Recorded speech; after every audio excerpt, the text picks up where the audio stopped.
Dear students, today we are going to explain glucose and their physical and chemical properties. So, I am discuss about the glucose. Now the topics glucose. तो glucose के बारे में आज हम लोग अध्ययन करेंगे कि ग्लूकोज होता क्या है, what is definition of glucose. Glucose को अगर डिफाइन करना हो तो कैसे हम डिफाइन करेंगे। तो ग्लूकोज जो होता है it is most important sugar, यह एक मोस्ट इम्पॉर्टेंट शुगर होता है। They are composed of carbon, hydrogen and oxygen. जैसा कि उसका जो फार्मूला है वो होता है C6H12O6। फार्मूले से आप लोगों को पता चल गया होगा कि ये कार्बन, हाइड्रोजन और ऑक्सीजन से मिलकर के बना हुआ होता है। It is also known as dextrose. Glucose जो होता है इसको डेक्सट्रोज भी कहते हैं, ग्रेप्स शुगर्स भी कहते हैं। They are found in honey, जो मुख्य रूप से हनी, स्वीट फ्रूट, एनीवन, चाहे वो ग्रेप्स हो या मैंगो हो, कोई भी स्वीट फ्रूट है तो उसमें ग्लूकोज पाया जाता है। Blood and urine of animals, यह ब्लड और यूरिन में भी पाया जाता है। Normal constituent of blood, blood में अगर इसके परसेंटेज की बात की जाए तो ये 0.1% पाया जाता है, जिसे ब्लड शुगर कहते हैं। यानी कि ब्लड में जो ग्लूकोज की मात्रा होती है उसे ब्लड शुगर के नाम से जानते हैं। It is found in urine, urine में यह 8 से 10% पाया जाता है, लेकिन उसके पीछे एक शर्त है। वो शर्त क्या है?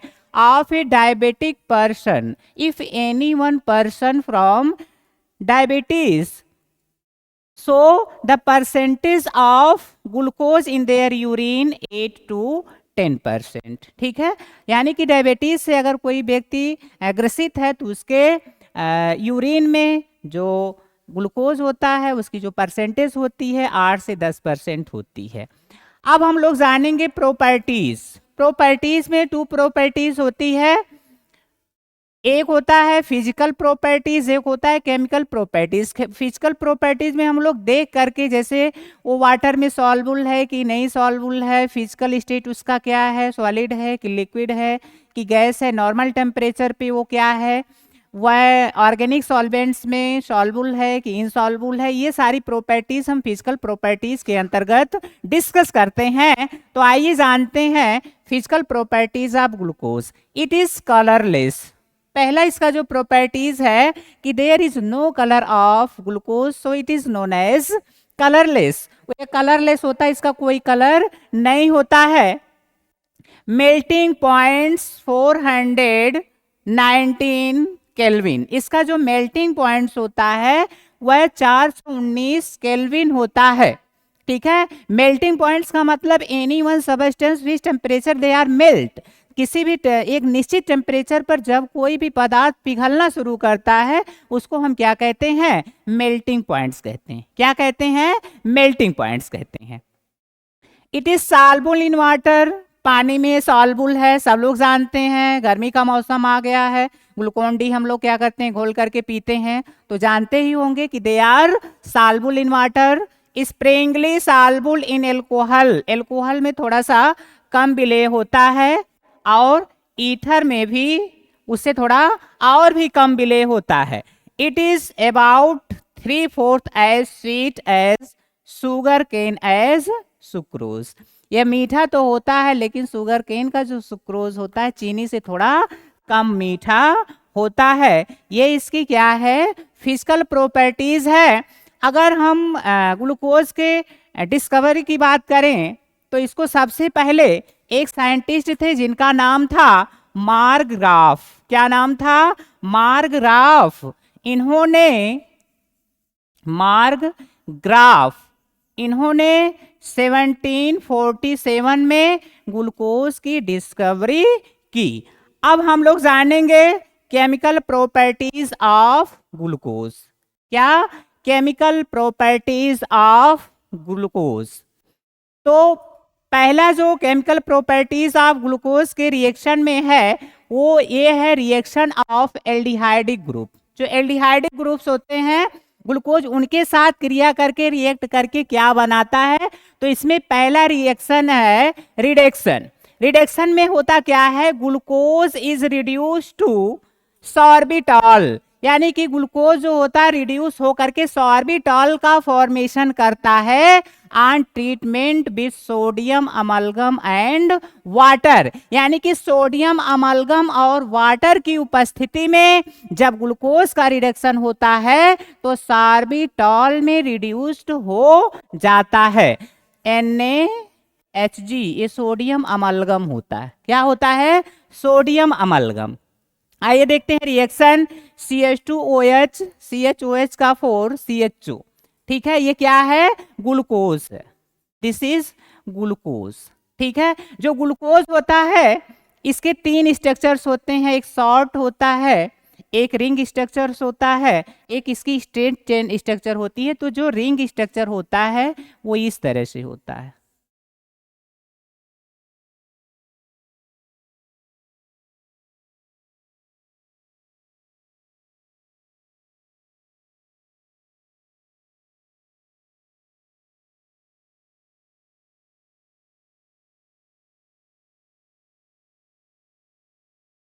This is ring structure.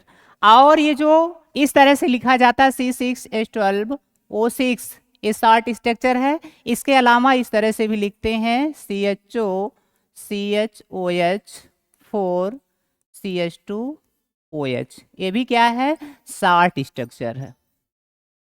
तो देखिए ये CHO ग्रुप है, क्या है, CHO ग्रुप एल्डिहाइड, और 4 इसमें क्या है, कायरल कार्बन है। कितने कार्बन है, 4 कायरल कार्बन है, 1 2 3 4। नीचे क्या है, CH2OH, ये OH है, ये H है, ये OH है और यह OH है। ठीक है, बाकी इधर H H H OH, ये इसका क्या है, रिंग स्ट्रक्चर है। अब जब इसका हम रिडक्शन कराते हैं तो ये किस में बदल जाता है, सॉर्बिटॉल में। किस में बदलता है, सॉर्बिटॉल में। ठीक है, ये जो लिखा हुआ है, ठीक, ये जो फार्मूला है CH2OH CHOH का 4 इंटू CH2OH, ये क्या है, सॉर्बिटॉल है। क्या है, सॉर्बिटॉल है।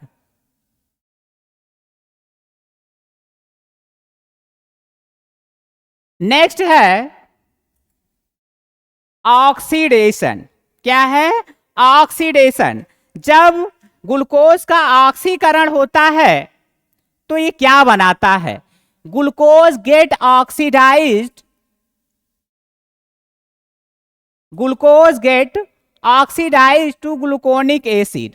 ग्लूकोज ऑक्सीडाइज्ड होकर के ग्लूकोनिक एसिड का फॉर्मेशन करता है with mild oxidising agent bromine water. जो ब्रोमीन वाटर है, Br2 वाटर, यह एक मिल्ड ऑक्सीडाइजिंग होता है। क्या होता है, मिल्ड ऑक्सीडाइजिंग एजेंट होता है। तो मिल्ड ऑक्सीडाइजिंग की उपस्थिति में यह ऑक्सीडाइज्ड होकर के ग्लूकोनिक एसिड का फॉर्मेशन करता है। यानी कि C6H12O6 C6H12O6 in presence of Br2, ठीक है, ये किस में बदल जाता है, COOH OH H OH OH CH2OH H H OH H। ठीक है, यहाँ का जो CHO ग्रुप होता है they are change in carboxylic group. जो एल्डिहाइड ग्रुप होता है वह कार्बोक्सिलिक ग्रुप में चेंज हो जाता है। किस में चेंज हो जाता है, कार्बोक्सिलिक ग्रुप में चेंज हो जाता है। लेकिन अगर स्ट्रॉन्ग ऑक्सीडाइजिंग एजेंट की अगर हम बात कर लेते हैं, HNO3 हो गया या फिर H2SO4 हो गया, तो जो एल्डिहाइड समूह है ये भी COOH ग्रुप में चेंज हो जाएगा, और जो नीचे है CH2OH, ठीक है, ये भी क्या होगा, COOH में चेंज हो जाएगा, और इसका नाम हो जाएगा साइक्रिक एसिड या ग्लूकैरिक एसिड। लेकिन ये चीज तब होगा जब मिल्ड ऑक्सीडाइजिंग एजेंट के जगह पर ऑक्सीडाइजिंग एजेंट HNO3 या फिर H2SO4 रहेगा तो। नेक्स्ट है रिएक्शन विथ हाइड्रोक्सिलामीन, हाइड्रोक्सिल एमीन। ठीक है, हाइड्रोक्सिल एमीन के साथ ग्लूकोज क्रिया करके क्या बनाता है? Glucose react with hydroxyl amine to form glucose oxime. यानी कि जो ग्लूकोज होता है यह हाइड्रोक्सिल एमीन के साथ क्रिया करके ग्लूकोज ऑक्सीम का फॉर्मेशन करता है। फार्मूला है इसका CH2OH CHOH 4 CHO H2NOH। ठीक है, तो जो ग्लूकोज ऑक्सीम होता है इसका फार्मूला हो जाता है CH2OH CHOH का 4 CH double bond NOH plus H2O। जो सब प्रोडक्ट होता है वो वाटर होता है। क्या होता है? वाटर होता है। यानी कि यहाँ जो C डबल बॉन्ड O जुड़ा हुआ है यहाँ पर C डबल बॉन्ड NaOH हो जाता है और इसका नाम हो जाता है कंपाउंड्स का ग्लूकोज ऑक्सीम।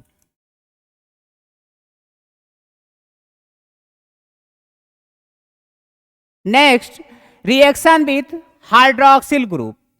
ग्लूकोज हाइड्रोक्सिल ग्रुप के साथ क्रिया करके क्या बनाता है? Reaction with acetic anhydride acetyl chloride. जो एसिटाइल क्लोराइड होता है इसका फार्मूला है CH3COCl। Glucose form penta acetate with acetic anhydride. जब ग्लूकोज की क्रिया एस्टिक एनहाइड्राइड के साथ कराई जाती है तो बनता है ग्लूकोज पेंटा एसीटेट। क्या बनता है? ग्लूकोज पेंटा एसीटेट। फार्मूला इसका है CHO CHOH 4 CH2OH। ये ग्लूकोज है। क्या है? ग्लूकोज। इसको शॉर्ट फॉर्म में भी लिखा जा सकता है और स्ट्रेट चेन फॉर्म में लिखा जा सकता है और इस फॉर्म में भी लिखा जा सकता है। जिसमें जिसको सुविधा हो वो अपने अकॉर्डिंग लिख सकता है। एस्टिक एनहाइड्राइड का फार्मूला है CH3CO का होल ट्वाइस O। तो इसकी क्रिया जब होती है तो बनता है CHO CH3CO CH3 का 4। जहां पर CHOS था वहां पर जुड़ गया CH3CO CH3। ये देखिए यहाँ पर 5 है तो 5 का मतलब ये कि इसमें इसका क्या हुआ है? मल्टीप्लाई हुआ है। ठीक, नीचे फिर हो गया CH2O CH3 और प्लस सब प्रोडक्ट के रूप में एसिटिक एसिड का फॉर्मेशन होता है।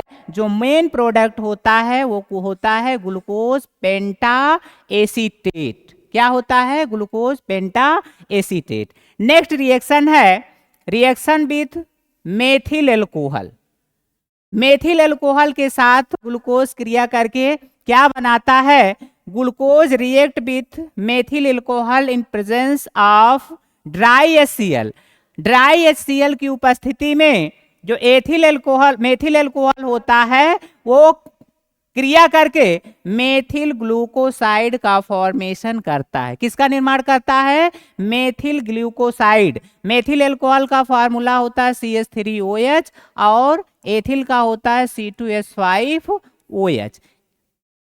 तो ग्लूकोज का फार्मूला है C6H12O6। अब यहाँ पर 60 फार्मूला लिखा गया है तो ये भी लिखा जा सकता है CHO CHOH 4 CH2OH। ठीक है, plus CH3OH in presence of HCl। तो ये जो बना हुआ है C6H12O5 यही मेथिल ग्लूकोसाइड है। क्या है? Methyl glucoside O5OCH3। ये क्या है? Methyl glucoside. क्या है? Methyl glucoside. अब यहां से एक OH और यहां से एक H निकल करके क्या बना लेते हैं? H2O बना लेते हैं सब प्रोडक्ट के फॉर्म में। अगला रिएक्शन है reaction with metallic hydroxide. Metallic hydroxides में जो क्रिया होती है मेटल के साथ होती है, चाहे वो सोडियम हाइड्रोक्साइड हो, चाहे वो कैल्शियम हाइड्रोक्साइड हो या बेरियम हाइड्रोक्साइड हो, लेकिन यहाँ पर जो क्रिया कराई गई है ग्लूकोज की वो कैल्शियम हाइड्रोक्साइड के साथ कराई गई। किससे कराई गई है? कैल्शियम हाइड्रोक्साइड से। Glucose react with calcium hydroxide to form calcium glucosate. Calcium hydroxide के साथ ग्लूकोज क्रिया करके कैल्शियम ग्लूकोसेट का फॉर्मेशन करता है। ठीक है, रिएक्शन देखते हैं। C6H12O6 प्लस CaOH का होल ट्वाइस। जो कैल्शियम ग्लूकोसेट है इसका फार्मूला C6H11O5 OCaOH। यहाँ OH का होल ट्वाइस यानी कि OH बॉन्ड OH। ठीक है, तो एक तो OH क्या हो गया, इसके साथ अटैच हो गया, लेकिन एक OH यहाँ से और एक H मॉलिक्यूल यहाँ से निकल करके क्या बनाया, H2O बनाया, और जो मेन प्रोडक्ट है वो बना आपका कैल्शियम ग्लूकोसेट। नेक्स्ट एंड लास्ट जो रिएक्शन है वो फर्मेंटेशन है। जो फर्मेंटेशन की प्रोसेस होती है इसमें क्या होता है, any one sugars they are convert into alcohol. This process is known as fermentation. Fermentation का जो बेस्ट एग्जाम्पल है इसको हम लोग अपने घरों में भी देख सकते हैं। जब हम लोग गन्ने का रस रखते हैं किसी पात्र में रख करके, तो after 15 days to 20 days they are convert into vinegar. वो सिरके में बदल जाता है और सिरके में एसिटिक एसिड पाया जाता है। क्या पाया जाता है? एसिटिक एसिड पाया जाता है। वो भी फर्मेंटेशन का क्या है, एक उदाहरण है। और जो फर्मेंटेशन की प्रोसेस होती है वह they are completed in the presence of yeast and any one enzyme, zymase enzyme, invertase enzyme etcetera. तो उसी तरह से जो ग्लूकोज होता है उसमें भी फर्मेंटेशन की प्रॉपर्टीज पाई जाती है। Glucose undergoes fermentation into ethyl alcohol. जब ग्लूकोज का फर्मेंटेशन होता है तो यह मेथिल एल्कोहल में क्या होता है, चेंज होता है इन प्रेजेंस ऑफ एंजाइम जाइमेज। अगर जाइमेज एंजाइम की उपस्थिति ना रहे तो फर्मेंटेशन की जो प्रोसेस होगी, जो हमारा ग्लूकोज है एथिल अल्कोहल में चेंज होता है, वो पॉसिबल नहीं होगा। देखिए रिएक्शन देखते हैं। C6H12O6 एरो इसके ऊपर लिखा जाएगा क्योंकि ये जो प्रोसेस है वह जाइमेज एंजाइम और ईस्ट की उपस्थिति में कंप्लीट हो रहा है। प्रोडक्ट आपका बनेगा C2H5OH प्लस 2CO2। ये 2CO2 2CO2 या 2C2H5OH इसलिए लिखा जाता है क्योंकि दोनों का जो बैलेंस है, number of molecules in reactant, number of molecules in product, they are equal, समान रहें, जिसको बैलेंस इक्वेशन के नाम से जाना जाता है। Thank you so much. Next जो आगे का टॉपिक है उसको हम अगले ऑनलाइन क्लासेस में पढ़ेंगे।